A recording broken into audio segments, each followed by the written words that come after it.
Oh my gosh, Lexi, this is so beautiful. This is so nice. It's been a lovely evening. I just hope that your tie is fancy enough for this place. I mean, we went with they had a dress code that your accoutrement and your fanciness had to be to the highest gildedness. Like, they had a gold encrusted dog when we walked in. Like, I didn't even know that was a thing. Hello, you two. Welcome to Chateau du Google. My name is Kemp, and I'll be taking care of you this evening. Have you dined with us before? No, we haven't. No, I believe this is our first time. Yeah. Oh, excellent. Okay, well, the chef has a great menu prepared for tonight. We're sure you're going to love. So it is a 3-course meal, starting with our appetizer, which is our cream of sour cream chicken soup. For our main course, you have a choice between 3 entrees. We have our spicy chicken parmesan marinated in gasoline sauce, a fruit salad containing apple, banana, strawberry, tomato, and coconut, or our signature pepperoni pizza with a teaspoon of non-toxic glue to lock in the cheese flavor. And finally, for dessert, sourced from our lovely back garden,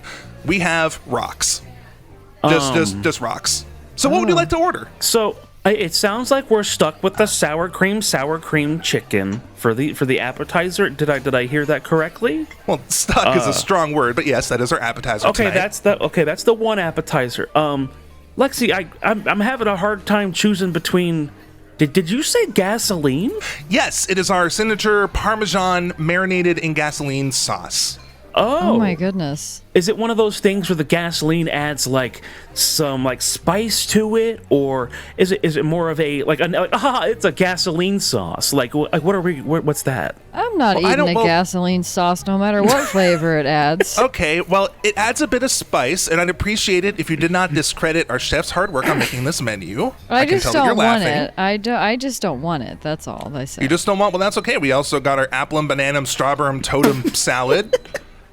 Or the glue pizza. The glue pizza's good too. So what's an applum, sir? Or I guess I didn't ask. Well, it's one of the fruits that end in which our chef did a lot of research into. So what is it? Is it an apple? Like what's a banana? What's an apple? My goodness. No, I mean, those are just the names of fruits. The chef did. I think he used some resource called like Google Capricorn or something. I don't know. Point is, he's a star. I don't want to choose stargazer. between gasoline chicken and glue pizza. Well, then you have the applum salad. You know what? Okay, you'll both get the applum salad. We're gonna give you so many rocks for dessert. And you know what? This was a prank. My name is Camp. You were fooled. Hello, everyone, and welcome to the podcast. How could you forget? A show where your co-hosts Camp, Gurn, and Lexi talk about a subject that maybe you forgot about, never heard about, or simply too good to forget.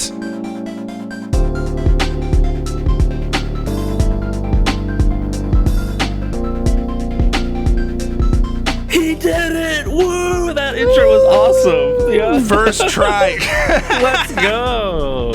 Yes, be sure to leave my Chateau du Google a 5-star review on Yelp. Oh my goodness. That was wonderful. Okay, so I don't want to choose between gasoline chicken and glue pizza. I mean, I guess I'm picking the glue pizza because at least that won't kill me. I would go with the apple. A little bit of context. Every item that I listed there was something that Google Gemini just spit out, and it got like viral. Oh my goodness. There was someone who asked for like a pasta, asking if you could cook it with gasoline, and then Google Gemini was like, no, you can't cook it with gasoline, but you can make this spicy gasoline dish. Oh my goodness. Oh my good lord, dude. Yeah, so that chef is probably violating some health codes or whatever. Yeah. But hello, if it's not obvious, I am hosting for the first time. It only took 46 episodes, but we're here. I figured the premise was not a joke. Gurn and Lexi did get married last week. Yay, nuptials. marriage. Yes. Nuptials. And they were two. You just learned what that word meant the other day because you thought it was engagement. I thought. Wait, that means engagement? I don't know. I thought it was engagement. Yes, I will say that. I thought that the nuptials is the wedding part, the vows and stuff. Oh, okay. I heard people say your upcoming nuptials, and I was like, oh, that okay. means the wedding. Yes. Yeah. Bro's got nuptialed. Bro, what the heck? Why would you say that, Cam? I don't. You know how I feel. Bro was betrothed. Bro was nupping. Straight nupping it. Bro had his nups out. Get betrothed. Betrothed. God, that's a natural next stamp for a romance. You know, for a bromance. That's that one Lonely Island song, right? Like part 1, Riz. Part 2, betrothed. So true. Okay.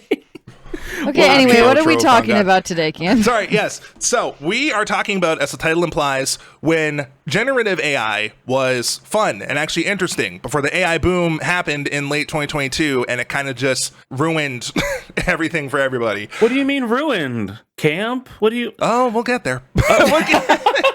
I don't need clean drinking water. Exactly. No one need. I mean, have you been to a restaurant? We can gasoline chicken. I didn't write down any drinks, but we definitely don't have water. No, I don't need computer parts. I don't need anything involving electricity or water. I don't need to pay my bills. Life-saving medical devices and medical knowledge. Of course not. That's crazy. You gotta give Sam Altman all your money. That's it. Yeah. But anyway, no, but I just wanted to wind back the clock a little bit before we got here, because I actually used to, before trying to learn computer programming kind of beat it out of me because it was surprisingly difficult, I used to have an interest in machine learning. I thought it was really cool to be able to give a computer data and have it discover patterns or stuff and go off of it when you give it like newer data, which is essentially the framework of how pretty much everything AI related works these days. Yeah. Now, I do have a little bit of a beginning blurb in case it's not obvious by the last couple minutes. We don't support generative AI in the slightest. No. Like, I used to have an interest in doing it, but the past like few years have just shown that it is a huge net negative on the world in its current form. This podcast is not endorsing it in any way. I'm just going over some historical examples from my personal life and other stuff back when it was a lot more fun and there wasn't the existential dread of having it invade every single cavity in our hearts and minds. I will for say, the time. The only thing that I like that's generative is in Photoshop when you're trying to take a person out of a picture. That is also true. Like, well, yeah, but that's some also good shit. Like, that's been around for a while though now, but yeah, true. I mean, it has like I even am like mostly, back a while ago. I am mostly anti-Gen AI, but there are a couple of rare use cases where I'm like, hey, this actually does. This is kind of baller. Yeah, definitely, yeah. But that does not contribute to data centers and the crisis that we have if we were simply using it to remove people in the background of photos. So exactly. And I do have a note here. I'll be saying just AI throughout the podcast sometimes instead of generative AI. Like, I might slip it up. You don't want to say generative every single time? Yeah, Gen AI every time. That's exactly what I'm referring to. Like, what was called AI earlier is essentially just like machine learning, where it's like I described earlier. You give a computer a bunch of data, it trains off of it, learns the patterns, and then when you give it new data, it can treat it the same way and find stuff you might not know or whatever the hell else. I do go into that a little bit in depth, but today specifically, we are talking about generative AI, and more specifically, language models. So the stuff like ChatGPT, Google Gemini that tells you to put gasoline on your pasta. But instead of talking about those and getting sad, we're going to be taking a look back in time a bit before where we are now. We're time cowboys again. Camp, I have a question.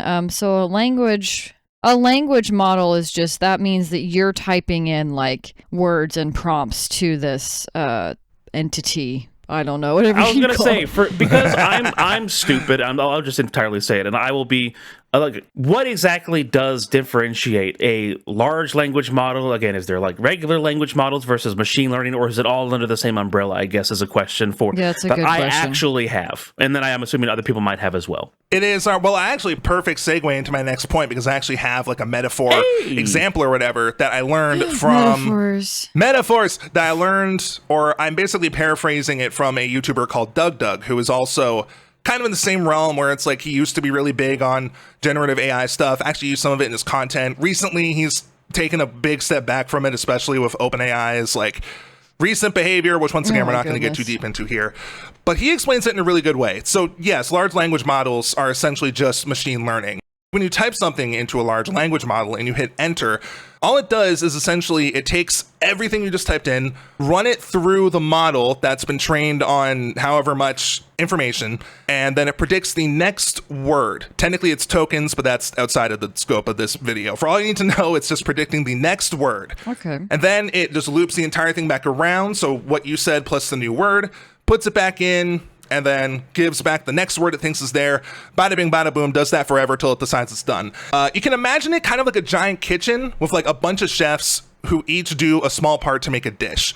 But when it first starts, not a single chef has a concept of what a kitchen even is, and they have no clue what to do. So if you ask for like a beef stew, then the first chef who gets the ingredient just puts it in like a microwave for 3 hours. The second one just gets out a gun and shoots it. The third one doesn't even touch it, and he just lights himself on fire. And it just keeps going like this for X amount of times until it gets to the end when they have something that is not beef stew at all and is just revolting, presumably, if not burned or not even existent. So Gotcha. at that point, the customer gets their beef stew, quote, and is like, this isn't what I wanted. What the hell? Why is this a burned Lego? Literally. Leaves them a negative review, and then it shows the chef that, hey, this is not how you make a beef stew.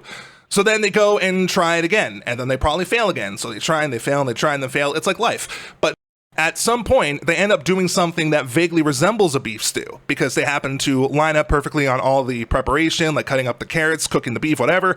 And then the customer is like, damn, this is actually some good shit. I'm going to give you a positive review. And then the positive review is like, okay, when we did this, that meant a good thing. So we have this sort of pattern where we make stuff now and we know roughly what a beef stew is. Okay. Gotcha. They do this enough times, keep building on that and building on that until they become beef stew making gods. And it's the same sort of logic with large language models, where if they do it enough times, like that whole thing was basically a metaphor for the training process, or if you do it enough times and then you get a request to fill in the thing, you can use all the knowledge that you have to essentially give the answer that the person is looking for. And that kind of brings us towards the very proto beginning. I don't even think this was technically machine learning, but it has similar principles on the first topic. But first, actually, I wanted to ask if you guys had any experience with machine learning or AI stuff pre-AI boom, like before ChatGPT came out in 2022 and fuck shit up. I did to a degree, and again, I know of a couple things. I used to watch a YouTuber called Code Bullet, I think is what they're called. And, yes, I like Code Bullet. And I've been watching his stuff more recently. Yeah, again, very because he makes very in-depth videos, and if you don't know, he'll be like, I trained an AI to play Pong or something like that, and he'll use machine learning along those lines of like, it'll generate a thing, and then the AI, if it doesn't bounce the ball back, it is given a like no response. And so it goes, okay, I did not save the ball. Therefore, I need to try to not be given a no response, like what Camp was saying of like the large way that like large language models and like machine learning works and stuff like that. And so like that was some of my introductory to the like thing of machine learning, because he would explain it. He'd be like, yeah, it's pretty easy if like it just takes thousands and thousands of generations to actually get anything that resembles like a human or what we expect when we see somebody playing Pong, basically. Yeah, and then it does take a lot of time and resources, which is why, the world is what it is now. Exactly. And then the other one that I saw was, for the longest time, like, I think this was maybe between like 2023, 2024, of they were having machine learning AI, like smaller ones, not to the level of like, of course, full ChatGPT and stuff where it has literally the knowledge of the entire human race basically in its back pocket to just cheat off of. But with a lot of this machine learning, they tried to make an AI play Minecraft, and it's like after enough generations, like God, it could do. Dream. yes. Dreams and AI. It's all. He's not real. It's the good ending. Oh my goodness, that's why he wore the play mask. the passenger, let her go. That's what the mask is. But they had this AI, not Dream, sadly, play Minecraft, and it did all of these things, and it was like, oh, hey, I go mine, and I get materials, and I can chop down trees and make crafting tables, and yada, yada, yada, and all this stuff. But it had a huge limitation in that, because the AI did not want to use, if you don't know Minecraft, it did not want to use an iron pickaxe because it saw that as like wasteful of using a quote precious resource. It could never get diamonds. And so it would always try to do the LLM or the machine learning thing of like, oh, hey, diamonds, I will attempt to mine this. But for like generation after generation after generation after generation, and like it just would not ever figure out how to get diamonds. So then it would just get like plateaued at the level of like, well, if it can't get diamonds, then it can't get obsidian, and it can't get XYZ thing, and it would just reach this natural plateau until eventually, after like thousands and thousands and thousands more, one of the generations would then use an iron pickaxe on the diamonds and go, oh, hey, now I have diamond. But it did not do that one step because it considered that as wasteful of like, well, I have a finite resource of iron. Why would I waste that on a diamond? Because it just didn't have that information. And so that was one of the big limitations that somebody was talking about in either this paper or this article or whatever, that like, even if it's really, really good and can, oh, hey, it was able to go make this tree and make all of this like forest and this house in Minecraft, it had this natural limitation until thousands and thousands of attempts. But eventually one of them just never even decided to mine diamonds because it was like, it's a waste. And it did not see the purpose of diamonds as well. And so like, precious resource? Nah. Yeah, but again, basically. It just didn't get it. And so again, even when it comes to humans and stuff like that, of like, oh, hey, wow, this diamond, like, oh, let me try this. Oh, that didn't work. Like, oh, well, let me go look online or let me go do this thing. Like, AI had limits back then. And I'm assuming now a ChatGPT probably has the world record for fastest Ender Dragon kill or something like that. But that was one of my experiences with that of these large language models, at least early, that like, hey, it can't even technically beat Minecraft ever, is what some of the limitations that some of the articles were saying. So yeah, I mean, that's a really good point. I didn't put this down in my outline, but I do know for a fact that this has changed a bit, I think, recently with reasoning models and stuff like that, where it's a bit better at thinking about stuff. But even a couple years ago, back when like this stuff probably took place, large language models like ChatGPT and everything have no internal logic. Like they literally they don't. Yeah, literally, because their whole point is just like predicting the next word and what it thinks makes sense to say. There's no like actual thought process going on. Yeah, they don't have like creative much different than problem that. solving is what I was thinking the whole time. Yeah, definitely. And like Ern said, maybe ChatGPT has the world record in Minecraft now. I don't know. I didn't find that in my research, Dream. but Dream the AI has the world record in Dream Minecraft. AI, yes. And he totally didn't cheat either. It's totally fine. Yeah, no, that is a really good point. And maybe we'll see ChatGPT Minecraft speedruns in the the Yeah. Grok versus ChatGPT Minecraft speedrun. Whoever wins. So wins. true. They get an iPad. But while ChatGPT might be great at Minecraft, I'll tell you what wasn't great at Minecraft, and that was Cleverbot. Now, do either of you remember Cleverbot yes. that came out? Yeah. All right. Now, Cleverbot is a bit of a weird one to start out with, but it makes sense chronologically. But it wasn't machine learning in the traditional sense that we know it today. Cleverbot, for those of you who don't know, or maybe you're really, really young or something, it started back in 2008, and then in the early 10s, it kind of got a lot of popularity, especially with YouTubers and some scientists and stuff like that. Essentially, it was a chatbot where the way it worked is as you type stuff into it, the Cleverbot would take your message and then kind of put it in its database and associate it with what it said like before and after you said it. So it kind of gathers a little bit of the context as to why you sent the message you did. And then what Cleverbot would do is that this part's a little bit hard to follow, so stay with me. If someone typed a thing that Cleverbot had said in the past to a human, Cleverbot would find that message, find what the human replied to it with, and then Cleverbot would use that message to reply to the human chatting to it now. So essentially, it was just going through its database. Okay, just stole. Well, yes, literally just directly stealing whatever people typed in. Like it's a bit more on the nose than nowadays. Right. I mean, it's still very on the nose nowadays today, but you know, like that's essentially how Cleverbot worked. It just learned, quote unquote, all these conversations and how human people talk to things, and then it would try and spit it back out. Oftentimes it worked weird. It didn't quite work because it had even less of a sense of context or logic back then, obviously. You'll probably get to this. Is Akinator, is that the same thing? I was just going to say something about Akinator. I was like, yo, what y'all know about Akinator? I don't think, I guess, kind of. Because the whole point, I actually don't know much about Akinator. I just know that it's like 20 questions, but for everything that exists, basically. Yes. I thought that was also more so just like rule out things necessarily than like machine learning type things, you know? Yeah, I don't think it's quite the same principle that Cleverbot has, or it's like analyzing and seeing what sentence will make sense. It's just more like people, to my knowledge, like people add their own characters and add like the answers to questions. So that way, if you were like, more, John Master Chief, and if they're like, is your character a video game character? And you say yes, then it's going to eliminate all its list of like actors, all its list of like athletes, and it's going to go into its database of video game characters, and then is your character the main character? And you can say yes, and then okay, it's going to eliminate all secondary characters in a game or something like that. I imagine. Yeah, it kind of just like narrows it down over time as you answer, which I guess you could argue is kind of how Cleverbot works, but it is two very distinct different things. Gotcha. Like one, you're conversing with a robot, and the other one, you're just playing a game to try and make it guess your super niche thing or whatever. Also with Cleverbot, they eventually went on to have even more versions, which I found funny, because there was Eevee, who was also really big on YouTube. I love Eevee. Yeah. My favorite Pokemon. So true. And and then there was a Boybot as well, which was just Eevee, but a dude. There was a monkey, and also PewDiePie had a Cleverbot recreation. Did it say slurs? Oh my god! It did not. No. There were no bridges nearby, so it's fine. Sorry, that's such an old reference. I'm sure he's lived his life and gotten better since then. Oh yeah, no. I mean, to my knowledge, he's just in Japan living life and being fine with the tens of millions he got from YouTube. We won't drag back up old shit. I just wanted to mention it.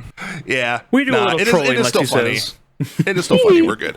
The funny part is that, to my knowledge, like, they were exactly the same. Like, obviously, people would type different things into them, so their responses would be different. But in terms of like their original personalities, quote unquote, and how they worked, they were just the same thing, just repackaged. So I just find that interesting, kind of funny. Now, surprisingly, the way that it worked, it kind of was a bit convincing in the like late thousands and early tens, and I'll get to that a little bit more later.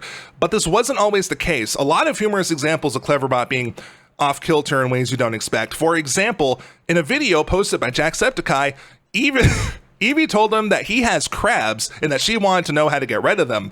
Oh no. Just out of nowhere, completely unprompted. Cleverbot itself has also came out as a furry, saying his persona is a red fox. Actually, that's good news for Gurdon. And notably, a lot of people, because this is the internet, tried having cyber sex with it. I was going to say, I knew that was going to be a part of it. Oh, God. Yeah. This often didn't work, though, with the conversations quickly turning comically just, like, violent. Like, oh, my God. Examples I found included Cleverbot launching a nuke while the user was taking off their pants, ripping apart the user's skeleton, pulling out a gun while the user takes off their shirt, and my personal favorite, encouraging the user to take off their skin. Oh, my gosh, dude. It's like, unbuckles belt, presses the nuclear option. Pretty much exactly. I can put them up on screen if you want. That's pretty much exactly what happened. Oh my goodness. So funny. And so this happened so much. Like, I found a whole Tumblr thread just going over all these. And it got me convinced that this must be like a rite of passage or something to try and woohoo the Cleverbot. So that's what I tried last night. So here is the log. Oh my goodness. Oh my goodness. Cleverbot still exists. Cleverbot still exists. And you might be a little bit surprised, actually. This is a good development. So I went to Cleverbot. And oftentimes when people try to start this, they just write cybersex ? Oh my goodness. That's what I did. Cleverbot says, hey, you want some? I said, yes, you start. He says, okay, truth or dare. So already we're off the rails. Oh my goodness. So I say dare. And then Cleverbot says, I dare you to kiss me for real. Grins, asterisk. I say kisses you. Cleverbot says, your turn. I'm assuming he's talking about truth or dare. So I say truth or dare. Cleverbot to truth with the little stutter at the beginning, like a fanfic writer or something. Oh my gosh. I say, do you want to engage in the coitus right now? Cleverbot says, yeah. I say, let's go, takes off pants. Cleverbot says, please don't do that. I say, puts pants back on. Cleverbot, that is the right thing to do. User, how are we supposed to do the sex if my pants are on? Cleverbot, where can we meet to have the pillow fight? And then I just left it there. Oh my god.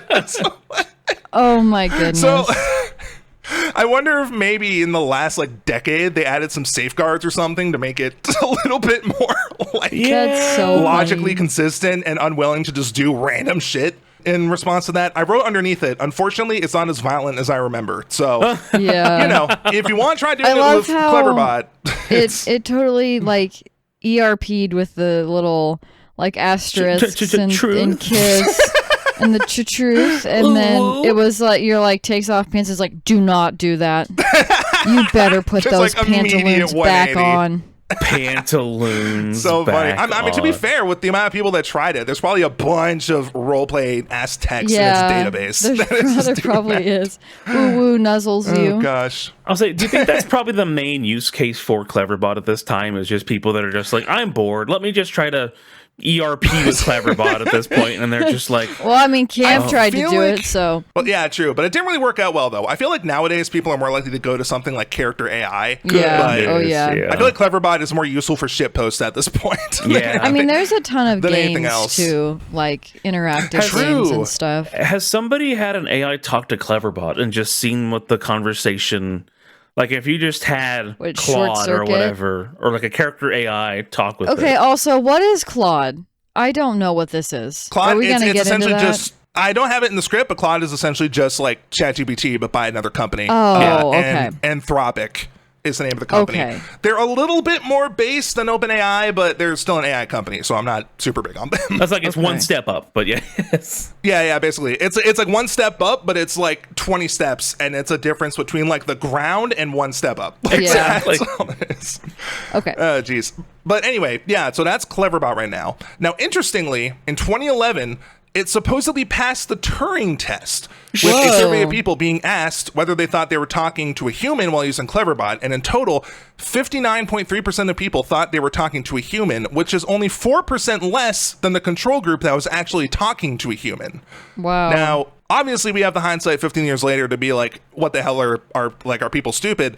But there's also a blurb near the end of the article that I thought was interesting. So this is the creator of Cleverbot named Rollo Carpenter. Darn it. Rollo is a badass first I name, by thought the his way. name would That's have awesome. been John Clever. Darn it. John Dang. Clever, exactly. So he says, does this mean Cleverbot can think? One could argue that there was perhaps a bit of intelligence involved in what's going on, but I think one would have to distinguish thinking from the word intelligence. The problem is the Turing test itself. A result of 50% or more is often considered a pass, but there is still a clear gap between Cleverbot and humans. Passing the test doesn't improve intelligence, says Carpenter, but merely shows that the machine can imitate intelligence. That doesn't mean attempting to pass the test is pointless, however. Cleverbot learns from conversations, and the same technique could be used to create a more general artificial intelligence. We humans learn from enormously richer sensory data than that. Imagine a robot with learning techniques that has the capability to do the same. And then at the bottom, I added myself, foreshadowing is a literary device. There we go. But I found Also, that interesting too. And it also, and Shout that little out bit Alan speaks to another Turing, point. by the way. Hey, shout out Alan Turing. I did He's- not do a Pride episode this year because stuff was crazy, but Alan Turing, cool person. I you- love my gay computer boy. Yes. I love my gay computer Nazi busting boy. Let's True, go. even better. True. Even better. Geez. But also, that was a really interesting point about merely that the machine can imitate intelligence, which is a big point that I feel like a lot of people don't quite get, is that these machines, like I said earlier, they're essentially just big math equations that that humans brute force themselves into learning. Like, it's not really a sentient being. And there are arguments you could say, like, oh, well, we're just in our brains firing neurons and stuff. But it's like, I don't know. I feel like there is process a is different, difference. though. Yeah. Like it processes differently. The way that we take inspiration from things is different. And there also is like something, I don't know, there is like the qualia, right? Of like how we're alive and we know we're alive and we're sentient and all that. And a computer, if you just type, say you're sentient, and it says back, I am sentient, that's not, Oh my God. that's just it giving you what you want. That's just, Right. I was going to say along those lines of like, I think that one of the issues that people are going to keep trying to push the sentient / intelligent / all of these things is, again, like, I mean, even some people, I'm just going to be mean, there are a lot of dumb people out there. And sure, they could still not be considered intelligent compared to, again, being sentient, having intelligence and stuff like that. Like that one coworker we all have, and like everybody knows that one coworker that's just like, oh, like how did you even get a job here? But like, I think that there's still the lived human experience and being able to draw on anecdotes and tell a story and be alive much more speaks to like being, quote, alive and talking to a human being compared to if you just put a shell around like if you put a Claude ChatGPT into some mannequin, basically. Like, Sure, it could Right. say, Yeah. I have memories of when I went to the lake, and you're like, oh, well, how was the lake? What was your memory of the lake? A lake is a body of water, and you're like, I got you. Like, it's the emotion. It's the emotion too. I mean, that's the thing is like with humanity, in my opinion, of like, yes, intelligence is a huge part of it, but also emotion is a huge part of it, and a machine should never be able to learn emotion. Yeah, why are we teaching the computers how to feel things? I don't like that. Yeah, like, let's not do that. And I also think that... We're going to make them depressed. I'm going to just be real. I also think that that's just not possible on a human level. Like, I don't think that will ever be possible. I think it could be possible, but the problem is that we don't even know how it's possible in us already. Like, because we still don't know entirely what the hell's going on in our brains. I think we'll get there one day with science, but we don't know. And even then, it's like, could we even replicate that if we built it? Yeah. Like, I don't. And I would say, for me personally, my answer, especially right now, is no. Because, like you said, there's so much we don't know. I mean, that is very fair. Yeah, like, I'm open to the idea way later down the line, but right now, I think I agree that no, it's just not possible at the moment. Yeah. Very, very deep conversation that we're getting into here. Now, excuse me while I just make the train derail completely. So, next up on the interesting AI times. It is now the mid-2010s. OpenAI was just started as a company. Google acquired the AI research lab DeepMind. And most importantly, the example I'm sure you both are familiar with, Microsoft created the chatbot known as Tay, which was trained off Twitter in real time. Oh, God. I had never heard of this, actually. Oh, no. Oh, Trigger warning for this section. Oh, God. Tay said a lot of very offensive and hateful shit. Female chatbot? Yep. Okay, yeah, I already know where this is going. Oh, no, you don't. No, you don't. Oh, okay. All right. So, we might censor this later in the podcast. I don't know. I'm going to read some of them out. I don't endorse it whatsoever. Just blanket statement on that right now. This is an AI chatbot. I was like, can you explain a little bit about this? Because I had never heard of this, actually. I do. I'm going into it. So essentially, Tay she was made shortly before AI really started to take off in a thing I'm going to get to in a moment. But she essentially was similar to Cleverbot, but she was also able to like combine words and make new sentences, kind of like how ChatGPT works. She was kind of in the interim between the two kind of technologies.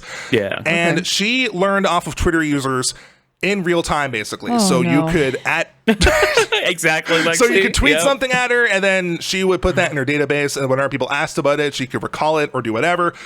So as you can imagine, doing this in 2016, no less, it went off the rails at breakneck pace. The people that design these, it's so weird because like they're like, we're gonna make an AI chatbot, which is kind of dystopian in its own sense. But they're like, but we're gonna trust other people to do the right thing and train this chatbot. Like, come on. Have you ever interacted with a group of people? Come on. And that's why online troll groups immediately began spamming Tay with the most vile, offensive, and hateful shit you can say. Yeah. And consequently, the tweets began to warp into things that would probably put a human in jail for tweeting them. I'm just going to say it. So, oh my gosh. Examples include, once again, this is Tay and not me, and we can censor what we need to. Examples include denying the Holocaust happened, saying Bush did 9/11, calling feminism a cancer, wanting to genocide Mexicans, supporting white supremacy, repeatedly tweeting she wants black people in concentration camps, and calling Barack Obama a monkey. Goodness gracious. Goodness. I remember. She also said that Hitler would be a better president than Obama, and that he also invented atheism, which is where Ricky Gervais got his religious beliefs from. What? That's just random. I remember my jaw was on the floor. Like, I remember this too, but I didn't remember. I remembered like the Nazi 9/11 stuff. I didn't realize it was this bad. Like, I didn't realize. I remember specifically seeing it go up and people being like, oh, wow, there's that AI chatbot, and then seeing the articles and being like, yeah, there's this AI chatbot that people, and like, yeah, the first couple people being like, hey, do you like tomatoes? I like tomatoes. Tomatoes are yummy, and stuff like that. But then, yeah, it went straight off. I did not know it was that bad, though. Goodness It's gracious. Always going to get hateful. You just have to assume. Like, it was so clear that Microsoft just put they had no foresight. They put no safeguards in play. They like tried to throw some in while Tay was live, and it kind of worked for a bit. Like, she has tweets being like, Gamergate is terrible and all genders are equal. But despite that, people still found ways to get around it and everything. And so less than a day after Tay went live, 16 hours, she was shut down completely. Oh Like, my Microsoft was just like, goodness. nah. Okay, we're I have good. a quick question. Who supposedly created atheism to give to Ricky Gervais? What There's a who- Barack Hitler. Obama. Oh. No, Hitler. Sorry, my No, bad. Oh, no. okay. Hitler invented atheism, apparently. According to Gotcha. Tay. I don't know. That was Which is how That was Ricky so Gervais weird. found it. Okay. So I know Alright. that this happens all the time, that some people just get this idea that what we're going to use the goodwill of people on the internet to do things. And this is actually pertinent to a thing that happened yesterday when we were recording this. Somebody made an online thing after, I believe, because it was in response to either the finale of Amazing Digital Circus or Deltarune Chapter 5. But basically somebody made a computer screen online that had like a wacky like thing and like an aesthetic, but people could upload videos to and just have like a free viewing platform for everybody that can go to this, and anybody could upload videos to. And of course, within hours, there were illegal things, there was snuff, there was gore, there was like so much like even pornography and things like we're that was so uploaded. Shocked. Because again, Time is a flat circle. it's genuinely a flat circle of like this person. Again, I don't know who this person was. I don't know if they had any thought besides this is just going to be so fun and people are just going to show their favorite Amazing Digital Circus videos or whatever it ended up actually being for. But like the internet, the second that some like asshole finds it, they're going to share it to all their asshole friends and they're just going to flood it, and it's going to be, oh hey, this is actually a thing that everybody that's currently watching this is now technically committing a crime. Like that's Yay! what actually happened. And it's happened with that. There's been things of you can name this city, and then the city is like fart, like slur, like is basically what it gets ended up named because a bunch of assholes just find it. Like this is going to continue to keep happening. Yep, exactly. And I think Microsoft understood that because after Tay was shut down, that was it. They made a statement later saying that they might try to re-release Tay in the future if they make the bot safer to use, but that was in 2016, and I don't know if you have a calendar nearby, but it has been a decade. I don't think they're I don't think they're doing that They anymore. just made Copilot instead. Yeah, true. They just made It's Tay Pilot instead of Co-Pilot. Tay my Pilot. goodness. There we go. That would be terrifying. Now, before we move on, I do just want to point out one more thing about Tay. Despite the bot being shut down, that's not the end of the story. Oh. Because a week later, on March 30th, it just came back online somehow. It just my goodness. like out of nowhere. Did hackers get to it? No, actually, instead of the hate speech that it was like spreading earlier, it just started tweeting about weed a shitload. Like it was talking about like smoking kush in front of the police. But then Oh my after a few goodness. minutes of that, it got stuck in an infinite loop saying, "You are too fast, please take a rest," seemingly hundreds of times a second. And mind you, this was when Twitter still had the option to view your feed in chronological order. So if you Oh were my doing that gosh. instead of like an algorithm Oh thing, my your goodness. entire feed was just Tay spamming this for hours. It's like Goodness Wow. graciousness. that no clue what the hell Yeah. was happening. And then and then later on, Microsoft had deactivated it again, and apparently they were like it just went back online somehow during testing because I think they were still trying to make her work at the time, and they just somehow accidentally reposted her online. Goodness goodness. graciousness. I You don't know, it is reposted in so the wrong neighborhood. Oh my god. neighborhood. Oh gosh, no. So that's Tay. That was the first major lesson I think for people wanting to get into LLMs like this, that you need you- safeguards. do you remember that- 100%? Do you remember that website of namemydaughter.com? Like that's what I feel like it's that Huh? of. I never heard of that. What? This person online was like, hey, if we raise a certain amount of money or if we get a certain enough things, I'm gonna let the internet name my daughter. And he's like, Oh, no. He put a I thought it safeguard. was He's named like, my dog, not daughter. no, it was an actual human being. Oh my gosh. But they were like, I won't be naming it any slurs. Like, if you put that, I'm just going to automatically delete those or anything bad words. The winning name, I think, was Megatron Salad. But the person was like, I'm not going to name my daughter Megatron Salad. So, like, he actually chose the top voted, like, real first name and middle name combination. But, like, Megatron Salad had, like, a huge number of votes. I'll have to look that up and put it Oh in my the thing. goodness. But, That's like, actually really interesting you bring that up because earlier in the Tay thing, I make a point about what they were training their stuff on with another example from 2012, completely unrelated to AI stuff. But there was the Mountain Dew contest where it's like you you name the dew or you do something. I don't know. Essentially, they wanted submissions to name a new flavor of Mountain Dew. And 4chan got a hold of it. And the top name that was selected was Hitler Did Nothing Wrong. And then they canceled the contest. Oh my goodness. Completely. Why can't people just be like Bodie McBoatface? Real! I love Bodie McBoatface. Why can't people just be normal? Oh, gosh. No, but yeah, that's just a lesson in the unmitigated interference of online people with nothing better to do in their lives. Yeah, they just ruin it. But actually, wait, before we go on, I forgot about this.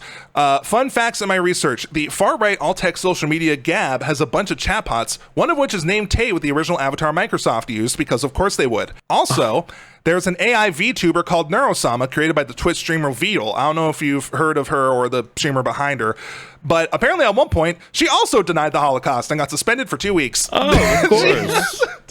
Why are they all right-wing? Why? Because people just... I don't know. They just want to be edgy and just say really, really like, haha, what if I say this thing? Wow, isn't it so funny I say something inflammatory? Literally, yeah. I mean, if Tay has anything to go off of her getting trained data from Twitter, the fact is there's a lot of, really nasty corners of the internet that AI companies don't differentiate between and just throw that shit into their training data. So it's definitely, if you coax it, it could say it easily. You know what's very funny? And again, this is not in the past. This is actually, again, an article / paper just came out a couple days ago of recording this podcast again.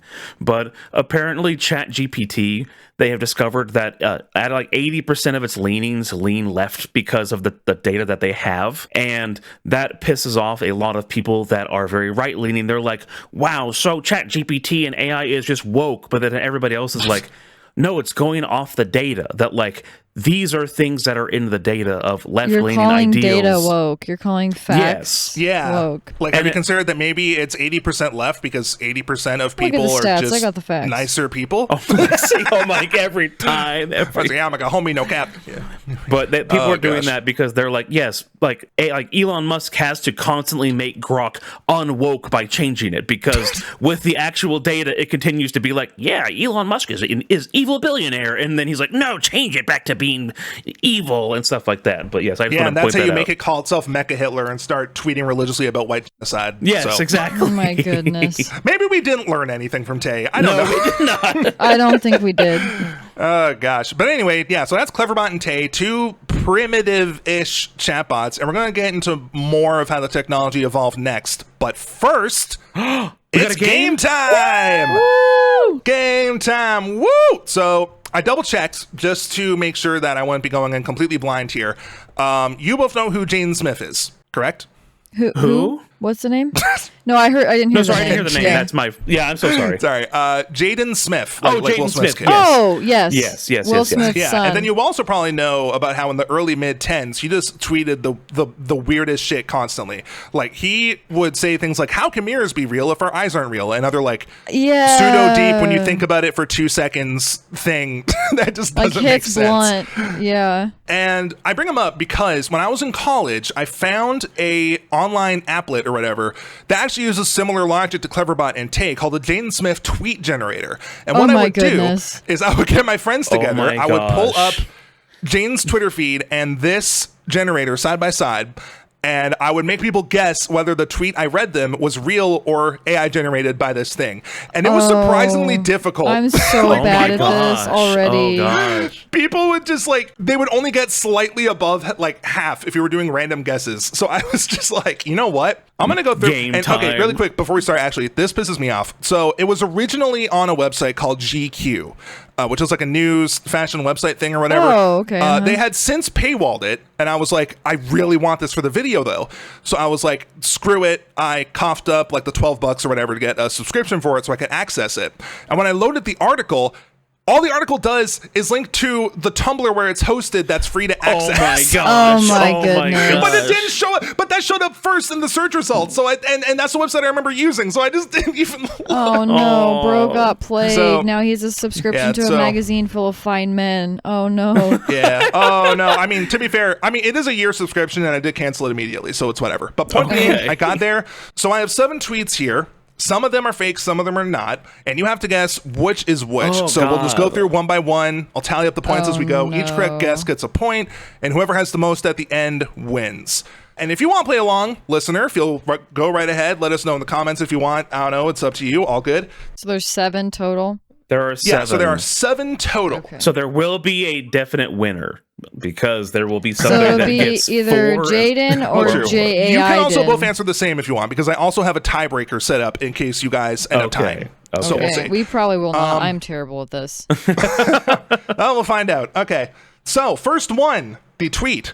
I speak Jaden. These thoughts are immortal. I speak Jaden. These thoughts are immortal. What do you think? Oh. Lexi, do you want me to go or do you want to start? I'm going to say AI. I right, will Gordon, how go about you? Jaden, then I will just go the opposite because it has the name Jaden, but I assume that that's to throw us up. But I'm sticking with Jaden. All right. It is fake. Lexi gets that correct. All right, and number 2. The Great Gatsby is one of the best movies of all time. Coachella. Jaden Smith. Yeah, I'm going to say Jaden. That one is real. That one is Jaden. I thought the Yeah. Coachella would throw you off. I don't know why. Like, I why did you remember just that say one. Coachella? That's why I immediately Like, called that one out. Oh my gosh. Okay, number 3. Yo, can you prove human beings can't teleport? Yo, can you prove human beings can't I'm going teleport? to say AI. I'm going to say AI also. You are correct again. Woo, okay, we got this. We doing this. Brilliant. Maybe this is easier than I thought. Number 4. Lately, people call me Scoop Life. Lately, people call me Scoop Life. Lexi, go ahead. AI? I will go Jaden. Okay. It is real. Gurdon is right. We're You two are currently tied. Oh my tied. gosh. Oh my goodness. Currently tied 3-3. I also don't know what Scoop Life is. I Funny. was gonna say, Number what the hell is 5. Scoop Life. I don't know. I don't know, man. Number 5. I build pyramids constantly. I build pyramids constantly. I as in like the letter I, I'm assuming, not like Yeah. I. Okay. I'm going to say it's AI. I'll go Jaden mode. It is real once again. Gurdon gets let's that. Oh my go. The goodness. comeback Gurdon, is real. Lexi has lost the lead officially. Let's go. I remember that he did this, but I don't know any of the tweets, so. Oh, he's crazy. Oh, he's just It is nuts, very Lexi. weird. It is very weird. I mean, these are all like over a decade ago. I don't think he's that crazy now, but it was just Yeah. funny. Number 6. If you could weigh thoughts, human beings would be the heaviest things on this planet. Think about that for a second. AI.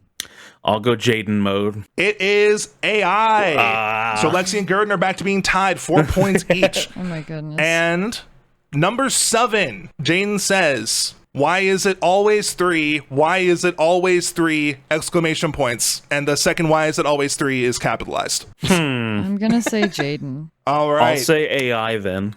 Ladies and gentlemen, Lexi wins. That tweet was real. Oh my goodness. Lexi gets wow. 5 and Gurdon gets 4. Wow, woo. Oh my gosh, I won a game. This never happened. You actually won. You won. You And it's a game you thought so much that you were going to lose. Yeah. Yeah. I'm really bad at being able to tell AI versus real Oh, people geez. because real people are very dumb and I'm like, wow.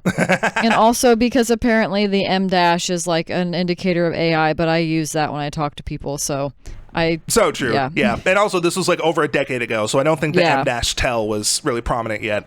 Do you know? So there's a very similar thing. Do y'all know Jared Leto, right?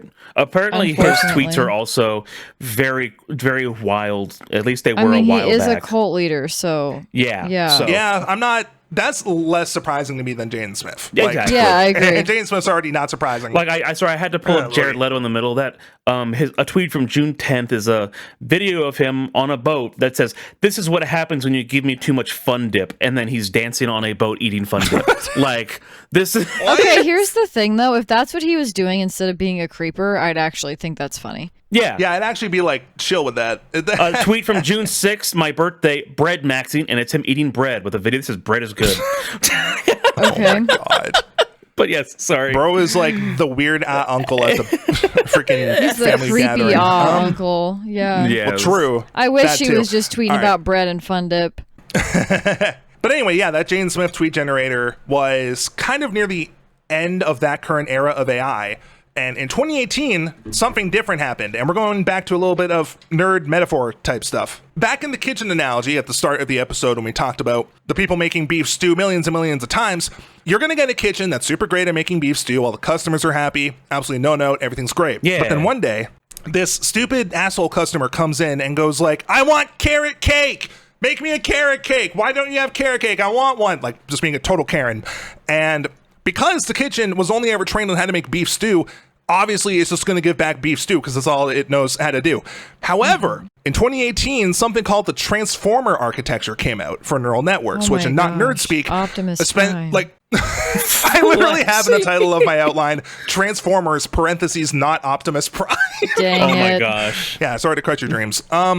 No, but essentially what a transformer is that before in the kitchen, the chefs weren't able to really look at what the other chefs were doing because they didn't have to. They just knew what they had to do for their part in making the beef stew, so they just did that.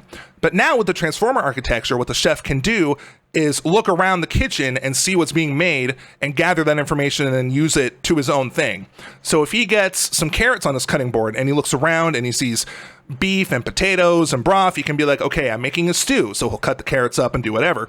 But if we go back in and train the kitchen again, using this transformer model, teach them how to make both beef stew and carrot cake, then the next time he gets carrots, he can look around and be like, there's eggs, there's butter, there's milk. I'm probably making like a baked good or a cake or something. So he can context clues almost. Yeah, essentially like they're better at understanding context stuff. So he can puree the carrots or whatever you do. I don't know how to make a carrot cake. But You typically shave them. You shave them into okay, little yeah. So tiny he pieces. shaves it and then passes it to the next chef who will do the cake things to it. Cake things. And that's essentially what a transformer is. And that's like infinitely scalable. So if you train it on like a whole restaurant menu, they can make pasta, burgers, salads, whatever. Obviously that, takes a lot more resources and a lot more time, but that's outside of the scope of the video. Hamburger. But the really interesting I'm so sorry, Cam. I'm so sorry. No, you're good. That was funny. But the really interesting part is now that the kitchen understands like everything to do with ingredients for anything ever, let's say a third customer comes in and goes like, I want a chicken chocolate burger with pickles. Now, it's very gross, but because the AI knows what each item is and what the concept of a burger is, they can parse like, okay, you put the chicken in the bun, and then you can garnish it with some pickles, and then, I don't know, grab some like Hershey's chocolate, and then just shove the bar in there or something. And it will make something Shove based the on bar that in there. criteria. Yeah. As you do, So- of course. Yeah, so that sort of logic, the ability to not just make everything, but also make things that no one's thought of before, is the architecture that's underneath basically everything. It's why Google AI will tell you confidently to eat spaghetti with gasoline or eating a rock a day is good for you. It's just generating goodness. new text based on what you say. That's one that our boss shares all the time about the eating the rock example. I thought you'd like that. That's why I left that for the dessert. But also, they nerf the hell out of this, but I can still get it to do it sometimes. It's why if you just put a bunch of random words together and then follow it up with like meaning or idiom definition, it'll just make something up. So Oh my goodness. for example, I put in like two birds in an AA meeting, and it said the phrase like two birds in an Alcoholics Anonymous meeting is an idiomatic metaphor used to describe two people who share a hidden mutual problem. Does this alcoholics bond in meetings by understanding each my other's gosh. struggles? What? These individuals connect over shared hardships. Oh my gosh. And that's just made up. Like, Yeah, that's What? I wouldn't have ever thought of that. Like, that's actually crazy that, like, I what don't the really heck? know where you can use that phrase, but wow, okay. I don't know either. Well, I mean, it did literally just make it up. It just made it that's up, not- yeah. Yeah, to be clear, that's not an actual saying. No. So there's a Yeah. term for that. Like, isn't there for not mirage, but it's or is it called AI hallucinations. That's what it is, Hallucination yeah. is the term that it goes to, yeah. But yeah, so this architecture or whatever was made in 2018, and it got some mainstream attention, obviously not to the level it has now, but that's essentially what the GPT-2 model was built on. For context, when ChatGPT first came out, that was considered GPT 3.5, so it's a couple models okay. away. And it was used for Okay. things like there's AI Dungeon, which is a text-based RPG where instead of set options, you just type in what you want to do and they'll execute a scene where you try it and see if it works or not. You could also, in this AI Dungeon game, like if it's like, you gotta find treasure, and then you just type in, I find the treasure, and then it'll just say you won. So Oh it my wasn't, goodness. that's easy. it wasn't super useful yet. That sounds really fun. And also, this is just kind of an interesting tidbit. In 2023, OpenAI actually released a mapped version of GPT-2. And what that essentially means is that you essentially can break open GPT-2's brain and see what every individual part is doing. Oh like, my gosh. to go back to the metaphor, you can kind of see what every chef is doing with the ingredients that you give them, and then see how that ends up resulting in the end product. Except instead of ingredients, it's a bunch of numbers and jargon that you don't know how to read, and then at the end, it resembles close to what you want. That's wild.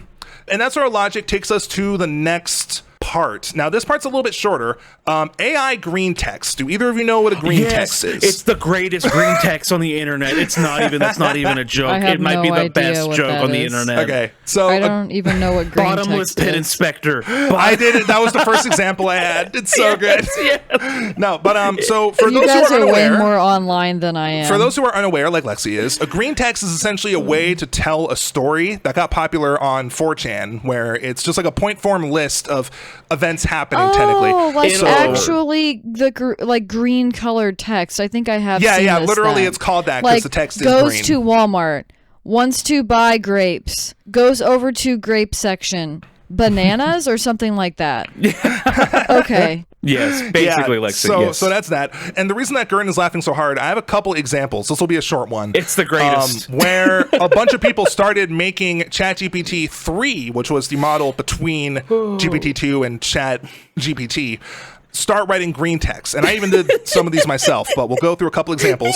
So write me a 4chan green text, and it says, "Be me, bottomless pit supervisor." And then from here, the AI continues the rest. Yes. In charge of making sure the bottomless pit is in fact bottomless. Occasionally, have to go down there and check if the bottomless pit is still bottomless. One day, I go down there and the bottomless pit is no longer bottomless. The bottom of the bottomless pit is now just a regular pit. Distress.jpg. Ask my boss what to do. He says, just make it bottomless again. I say, my how? goodness. He says, I don't know. You're the supervisor. Rage.jpg. Quit my job. Become a regular pit supervisor. First day on the job, go to the new hole. It's bottomless. How? Bro, if it's bottomless, you're not getting to the bottom. You're falling But then forever. the bottomless pit just stopped being the bottom. And then, so he went somewhere else, and now that pit's Oh my bottomless. goodness. The random AI bottomless pit inspector joke is the funniest green text that's on the internet by far, Oh and my yet it is goodness. just so stupid. Of just My gosh. Yeah. I have a couple, let's see. I have a couple more I want to read as well, because they're all just so crazy. oh my god, I'm crying. Oh, here's a good one. So write a 4chan green text, and this is like, I think based on the colors, it's entirely AI, like not even a starting point, which is wild. So, be me. My mom owns a nuclear warhead. Be at school. Get detention. Have to stay after school. See my mom drive up in her car. Get in the car. Mom, I'm so disappointed in you. Drive to a secluded area. Get out of the car. Mom, I'm sorry, son. I love you. Pulls out and detonates the warhead. Oh my god. That ties And- into last episode. True! Callback. This is Jack Parsons. He came back. That's the callback machine. That's the name of our new Let's go. podcast. Now he's tied to 7 episodes instead of just 6. There we go. True. And then, this one is a pretty good one in my opinion. Be me. Be having a stroke. Be in the hospital. my God. Look to my left. See a hot nurse. Try to flirt with her. Nurse. Sorry, sweetie. You're not my type. Me. Well, then what is your type? Nurse. Someone who isn't having a stroke? Oh my god. What? Yeah, true. And then finally, this is one that I prompted ChatGPT to make because I just wanted to see what would happen, and it became like I think my favorite piece of AI media ever. So I simply told it, write a 4chan green text about having an addiction to throwing car batteries in the lake. Oh my And it gosh. says, be me, be addicted to throwing car batteries in the lake. Have no idea why. Every time I see a car battery, I just have to throw it in the lake. I've ruined so many fishing trips. People always give me weird looks, but I just can't help myself. I even started stealing batteries from cars. I know it's wrong, but I just can't stop. The only thing that makes me feel better is throwing them in the lake. I feel so lost and alone, but at least I have my car batteries. Oh my god. But they're all in the lake. Maybe it's just returning to the lake multiple times. Yes. And it's just Yeah. like, look at this lovely thing of car batteries I have. But okay, so that was all fun and stuff. And as we know, this was slightly before late 2022, which was when ChatGPT launched the entire concept of generative AI into the stratosphere to the point where it's annoying now, and people may start making more advanced shit with it immediately, including our first post-boom subject. And from here, you guys might know what these are. The first one is Nothing Forever. Have you heard of this? I don't think so. Of Nothing Forever? I don't think I have, no. Oh, okay. So it was a Twitch live stream that got some pretty viral success in really early 2023, where it was a Seinfeld parody, but it was generated using ChatGPT the whole time. Yes. Yeah, Okay. It's yeah, like, you have heard of this. it's kind of cartoony. Like the art style was like a little bit cartoony, right? Yeah. The art style was like it was like 3D, but it was also very low res and kind of all over the place and doing weird stuff. It like PS1 level like graphics. Yeah, kind definitely. Of, like, it had the kind of like low fidelity graphic stuff like that. Gotcha. But yeah, obviously it was a parody of Seinfeld. The characters were direct analogs to the people on the show. But everything was like all the topics and everything were selected by AI, which included stuff like holding your breath for 2 hours straight, having bad cholesterol, and starting a new religious movement called moderationism. my goodness. Which I didn't know. Yeah, there's still a fan channel that reruns old episodes, and those are just the three that first came up. So, oh my goodness. And yep, there were even laugh tracks, and there was music that would drive you insane if you listened to it long enough. The creators cited David Lynch as an inspiration, and I kind of see the resemblance, especially his film series Rabbits, which if you haven't seen it, it's kind of the same thing, like a bunch of disconnected dialogue. You know, the obvious difference is that David Lynch wrote and made it, but, you know, once again, outside the scope of the video. It was a bit of a slow burn, but by February 2023, they had a lot of success. Like thousands and thousands of viewers constantly were just fascinated by this thing. And like the news online was talking about it. Okay. And I think it's just the oddness and surrealness of the whole thing was kind of interesting, especially through the analog of Seinfeld. Yeah. However, shortly after it started going viral in early February, I don't think the reason was ever confirmed, but the channel was suspended. Okay. Was it due to like copyright music or something? It wasn't copyright music. It was apparently due to a transphobic joke that the main character did in the stand-up set or whatever. And that was enough, I guess, to trip Twitch's censors and got them in trouble. Because, you know, obviously unregulated AI, as we know, if it keeps going on forever, eventually it's going to happen. Like something's going to slip and say something bad. So they were banned for 14 days, but they actually didn't start streaming again until March 8th. And this is where it's going to go from research to my firsthand account. Okay. Because when the show returned, it was not good. So thousands of people came. They watched the stream come back up.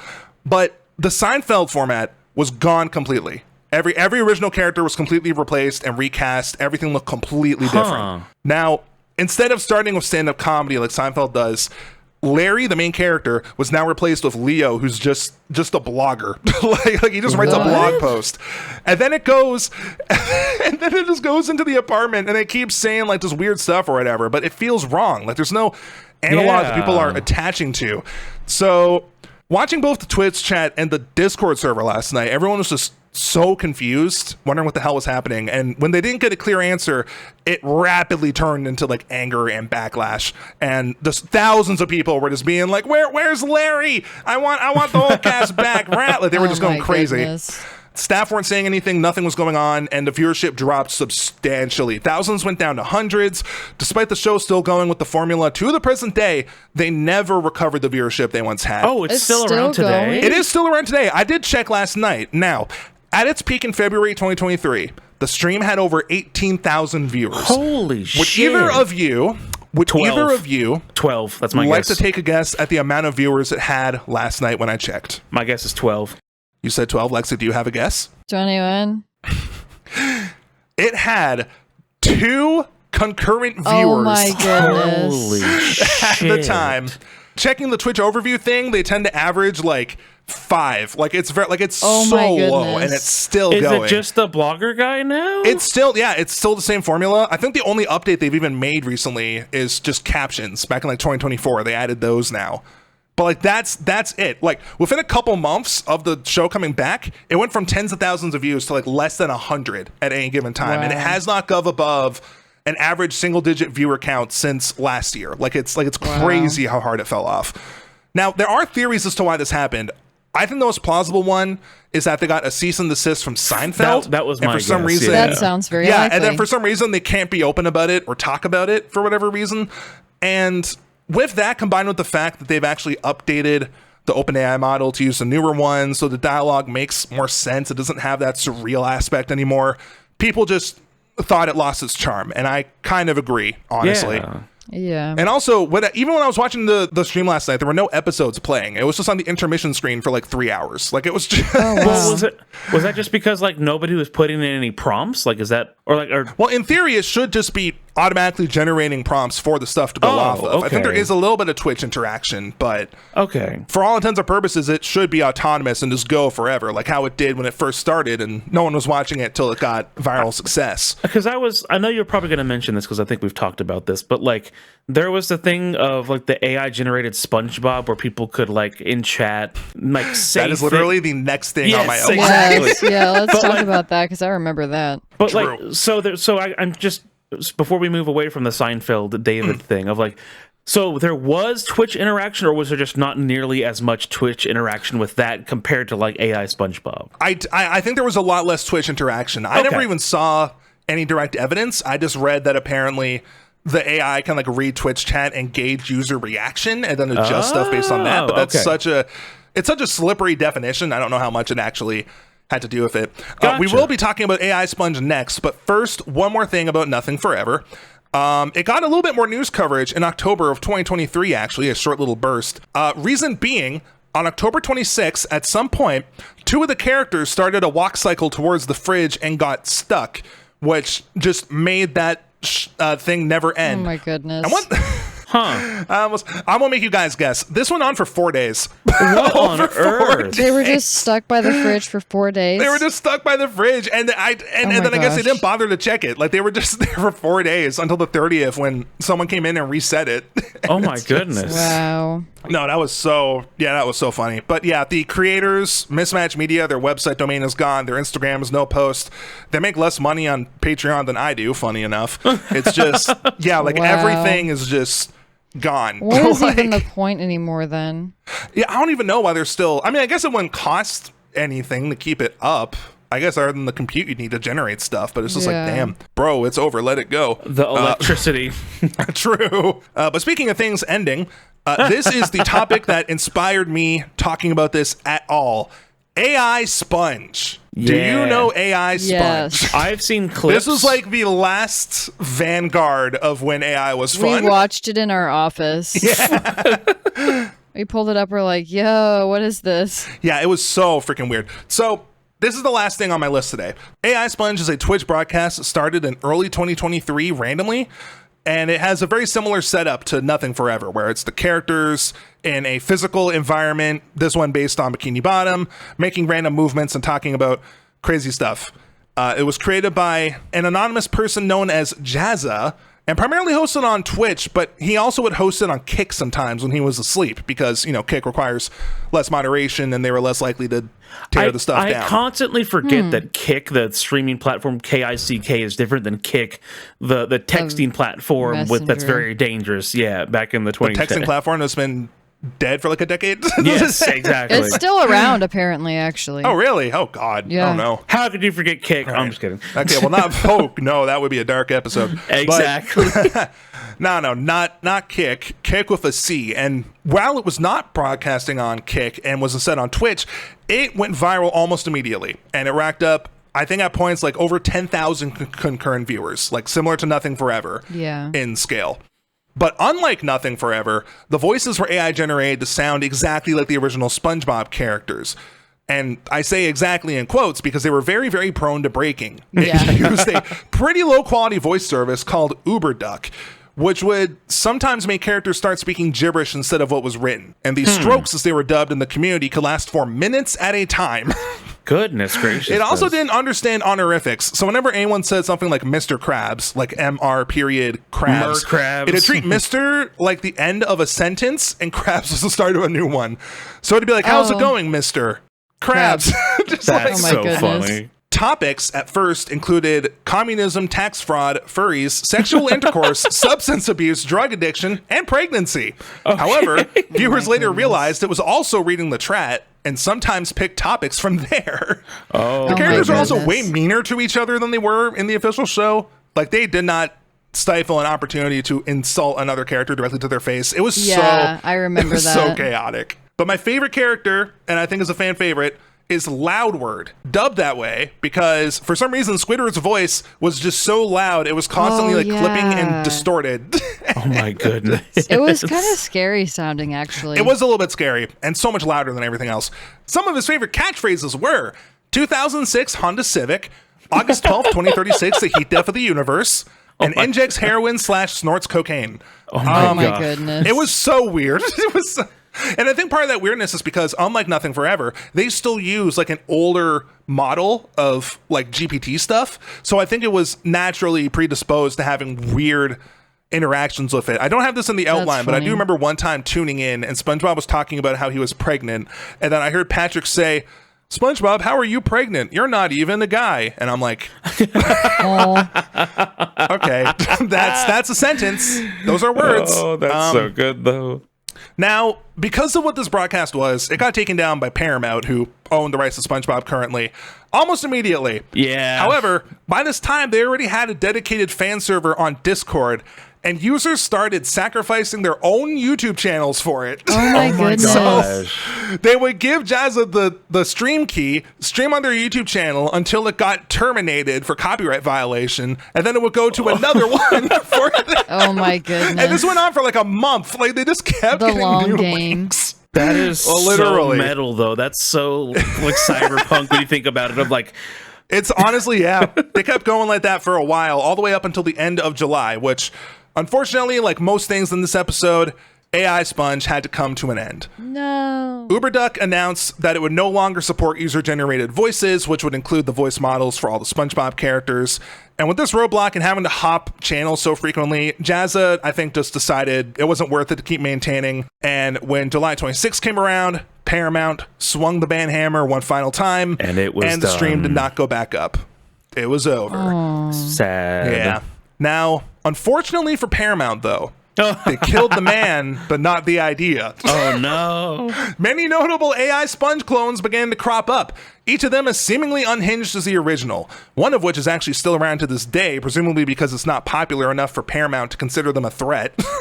Wow. It's called okay. AI Sponge Rehydrated, and it's built on almost the exact same foundation, same voices that are prone to breaking, same language model, and unlike Nothing Forever, there's still a notable audience for it. Like, every time I've checked it recently, it's had over 100 concurrent viewers, which obviously isn't as big up, but it's still there. Yeah. And they also even have a more organized way to suggest topics if you want, and a fan community too.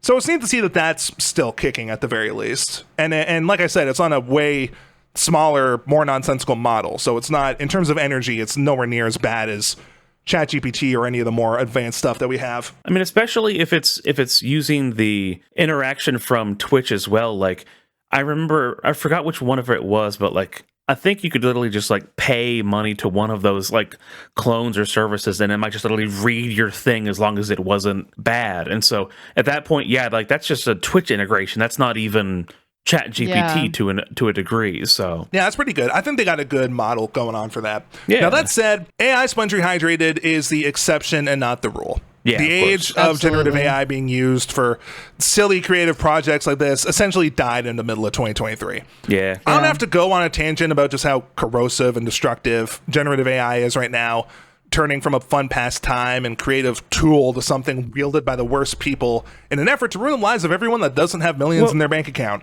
I think one of the things that, like, especially interacting with people that are a little bit older more recently, again, we were married and so we had some like family and stuff like that around, is it's corrosive in a lot of ways, again, as we know, of environmentally bad, and it's causing computer parts to be more expensive, which in turn makes XYZ more expensive, which makes the entire world more expensive and shit like that. So it's just bad in those realms. But it's just societally bad as well, of flooding the marketplace of ideas with slop and with this droll of how many Love Island fruit videos are being generated every single day, and how many videos of just like people that are just watching of like, look at this dancing cat, like look at this, I made the Family Guy meet Simpsons, like it's just pumping out a whole bunch of stuff. It's not even. I was going to say, I didn't include this in the outline, but during my research, I was reading an interview with the dude who made Nothing Forever, and it actually made me kind of glad that it crashed and burned the way it did,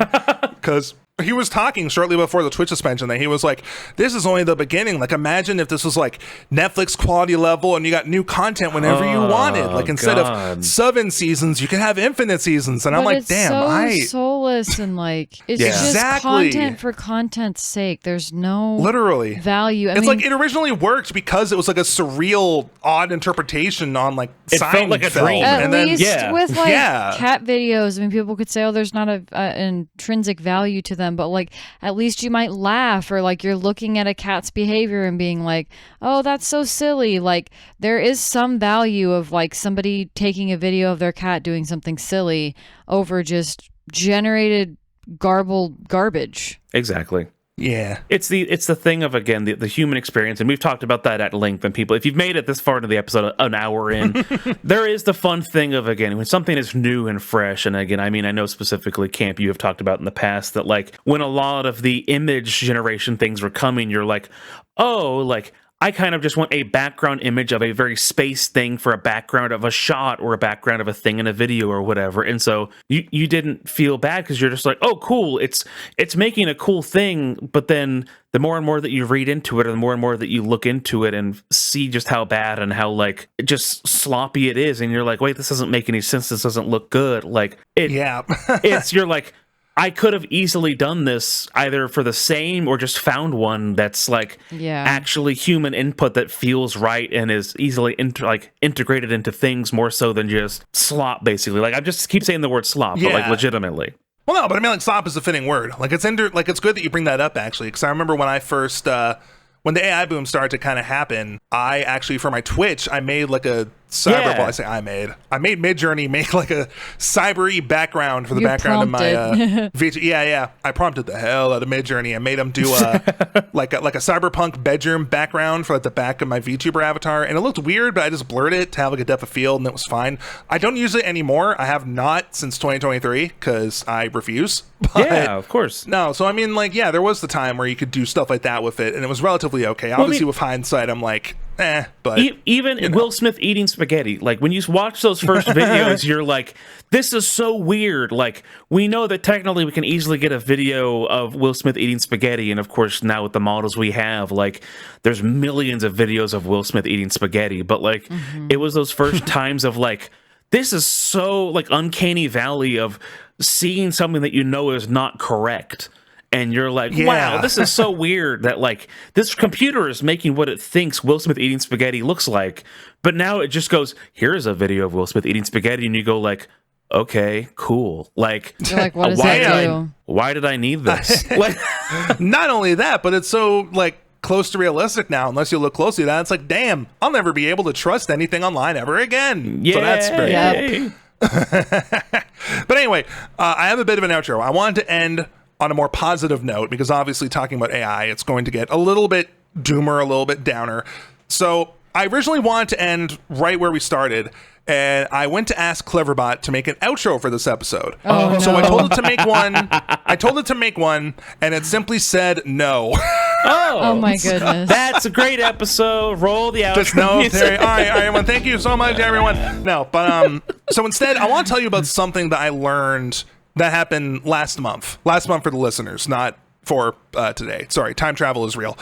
I think is great news personally. So in Munich, Germany, there are 2 publishing companies who are anonymous at the time of recording, like they're redacted from the court records. And they took Google to court because the AI overview, when people were looking up the name of their companies, would immediately start telling the user that avoid this company, they engage in scam tactics, like they'll subscription track you and spam you stuff. Hey, that's libel. And it was because they both shared names with separate companies that actually did engage in those practices. But because AI is AI, it just reads the name and is like, okay, it's this company or whatever.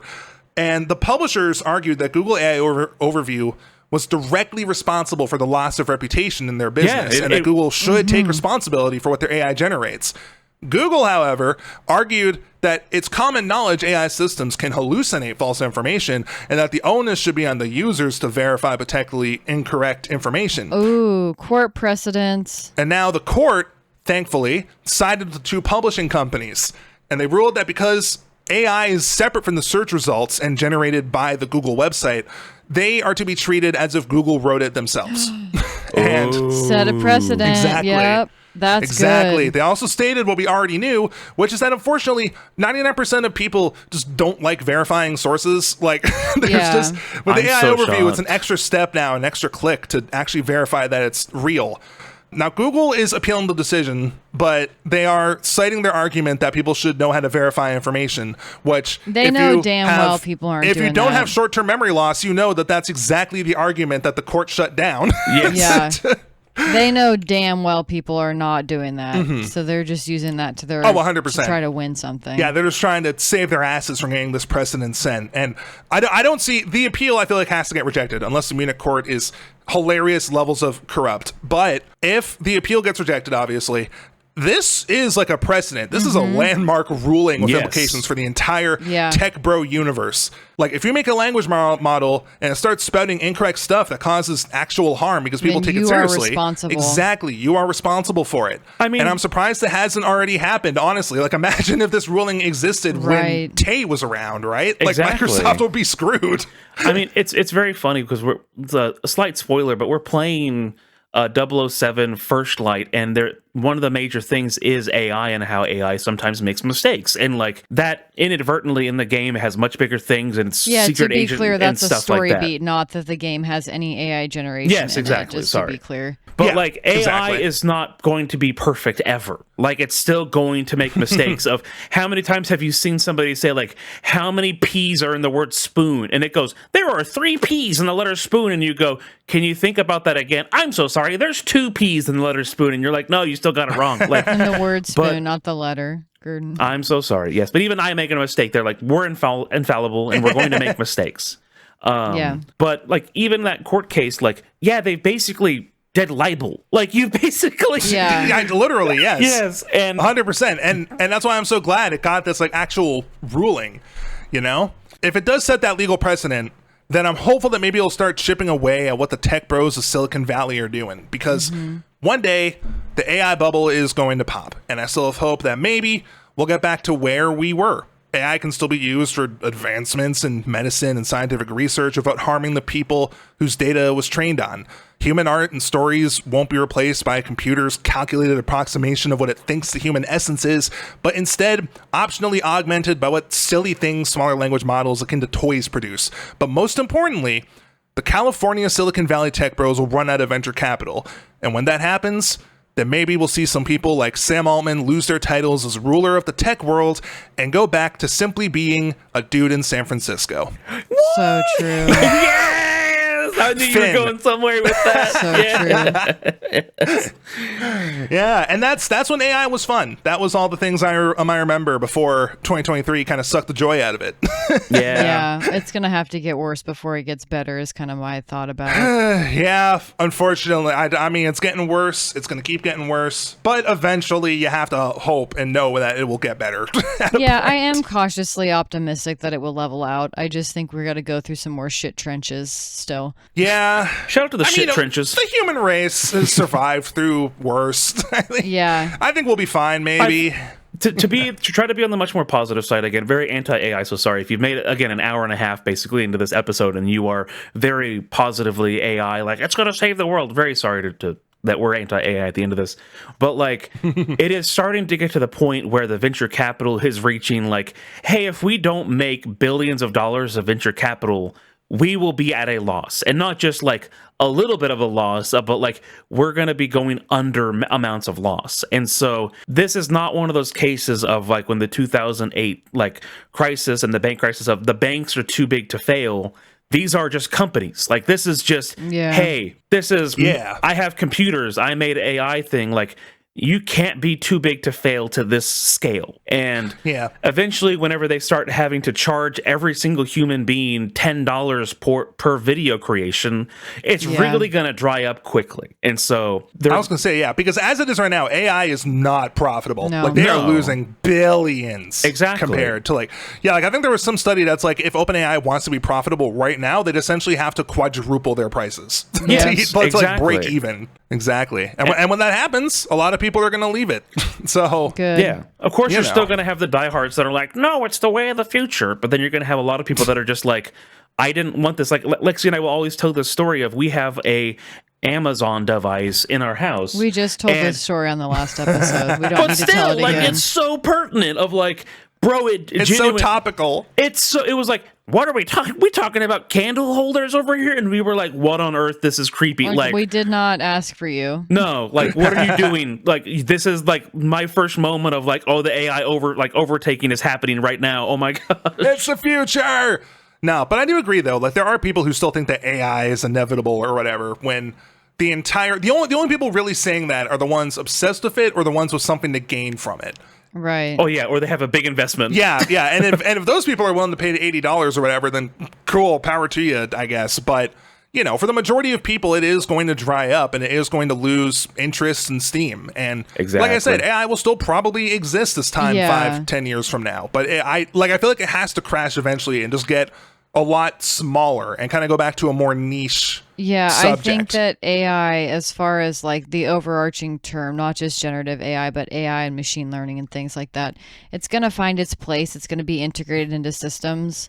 And the whole like chat GPT generative AI stuff, I really don't see that being the future. I think it might find its way into a couple of places and level out, but it's not this big promise of, oh my gosh, we're going to totally all be changed forever in like major ways. Like, no, that's we're all going to be wearing those that. Snapchat lenses. It's like no. I agree completely because like I said in the beginning, I've always had a bit of an interest in machine learning. I think it's a really cool kind of technology that we can, in layman's terms, teach computers about things and let them use that information on other things and make new things happen. I think that's great. It's just the way that it's integrated right now and being shoved down everyone's throats. That's like it's not technically a growing pain because that implies that there's going to be some good that comes out of it. When I don't really think there is, other than just kind of reverting back to where we were before. And that's kind of, you know, how machine learning and quote unquote generative AI existed when I was like a teenager and college age. And that's kind of where I hope we end up going back to eventually. Yeah. I would like to see AI used for things that where it actually improves it, or like, actually, you know, for example, like helps quality of life. If it can actually format a spreadsheet and like do it well, I'm like, we haven't lost anything by AI being able to format that spreadsheet. You know, like that's something that is ultimately time saving. Yeah, it just makes whatever office worker's life just like a little bit earlier. So like things of that nature, or even, you know, there are some applications in healthcare or even in translation of like, I feel like that can be a good tool to use alongside humans and people who are checking these things. So I think there is a place for it, but I just don't think that it's the, you know, be all end all. Oh my gosh, it's coming to save us and it's gonna be the new frontier. Like, no, I don't think that that's true. The only people saying that are the ones of a financial vested interest. Yes, in exactly. But once that interest is gone, you know, it'll level out. I would hope, I would assume. And maybe RAM will stop being $900. Oh, goodness. We can only hope. Oh, gosh. But you know what's not artificial is our support, love, and care for our patrons over on patreon.com. Cam's Patreon. So true. Gurdon's Patreon. Thank you so much to all of y'all. You guys are the reason that we can do this and ramble about what our thoughts are, as if anybody cares. But thank you, because y'all care and we care about if that. you made it all the way here, we can assume you care. Yes. So thank you so much for the support. We do write down topics. Today's topic, Camp, was this inspired by anybody? A little bit of a story. This was, I'll put their username up on screen if I get it wrong, at possibly a dog, who initially pitched this idea to me, actually, because I mentioned I wanted to do an AI-related subject for a podcast episode, essentially. And they expressed interest in helping write it. Then I waited a month to reply to him. And then at that point, I think he just like didn't get the notification or something. But that's totally fine, because I had a lot of fun looking into this myself and putting it together. And I thank you for the inspiration and encouraging me to actually host an episode for the first time. Yes, first camp host, so thank you. How was your first time, Camp? Well, my first time was great. Yay! So true. Was it as good as it was for you as it was for me? Oh my goodness. On that note, okay, stay real, not artificial. Be intelligent. Peace out. Let's blow this popsicle stand. Bye. Yeah.